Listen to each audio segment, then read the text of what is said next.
Welcome back to Parents Perspective with Mike and Amy. I'm Mike Thomas, and with me is Amy Bishop. And today we want to talk a little bit about information. As far as where we get our information from, what's the appropriate places to look for information, we wanted to talk a little bit about that today because if you talk with a lot of parents out there, there might be resources some folks look at, others will look at others. How do we make sure that we are getting the right info, what's best for our children? So, Amy, I wanted to turn it over to you real quick. Can you elaborate on some of the thoughts that you have on like where we should be when it comes to finding the right information for substances or general health information? Sure thing. That's so important, right? Making sure that we're getting valid information from valid sites. As a parent, it can be really confusing. There's so much information out there, new websites, and many sites seem totally legit. And then later you find out that was bad information. And what I never want to see is parents making decisions on um, myths, or maybes. When you're making decisions, especially when it involves your child, it's important that you make good, informed, sound decisions. So, coming from the perspective of being a nurse, I have some favorites that I look to that are tried and true, right? They've lasted over time and they've been a steady force of the latest research and science and studies, evidence of what works.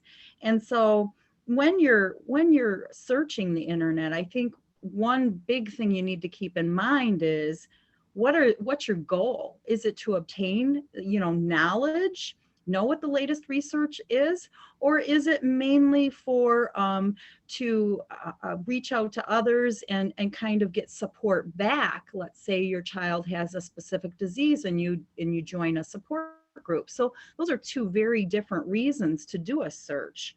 So, and then also, I just want to mention the healthcare perspective is never take what you see on the internet as a diagnosis, or in place of seeing your healthcare provider, because there's so many aspects of individuality that needs to be taken into consideration for those decisions and those diagnoses and treatments for sure.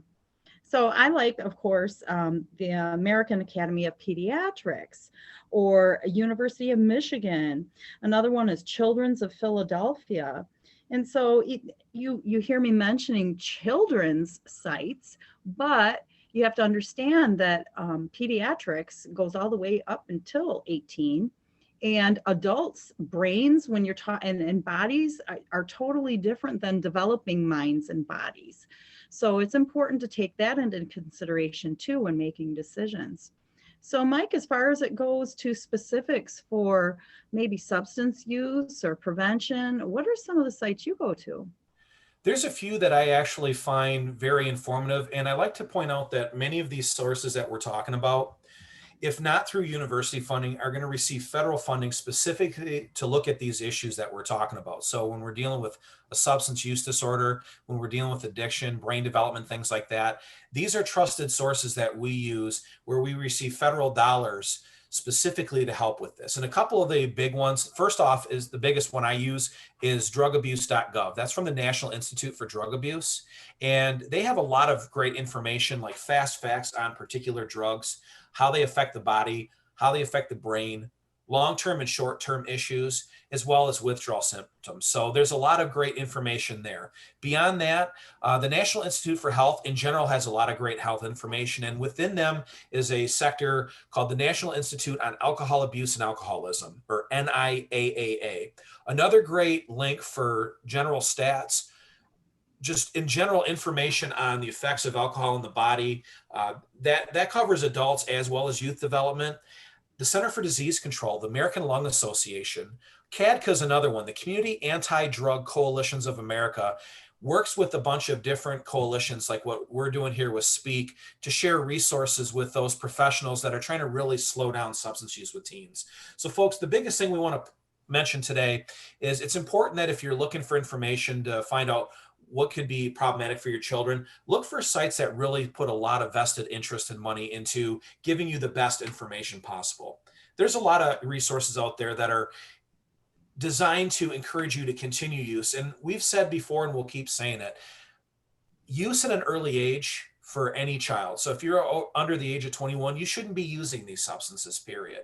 And so we're going to guide you as health professionals in the community towards these resources, because we want to make sure that your children make the most informed choices and that you guys have the best information possible to make sure that your children stay healthy. So we're going to put some of these links on our website.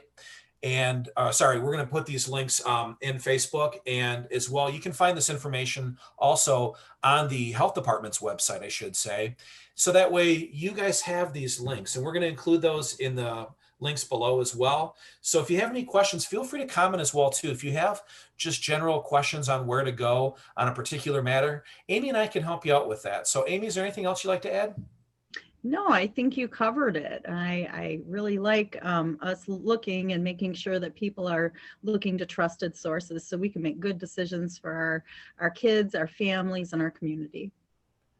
Thanks, Amy. And so for the next few weeks, we're going to look at a couple particular types of drugs.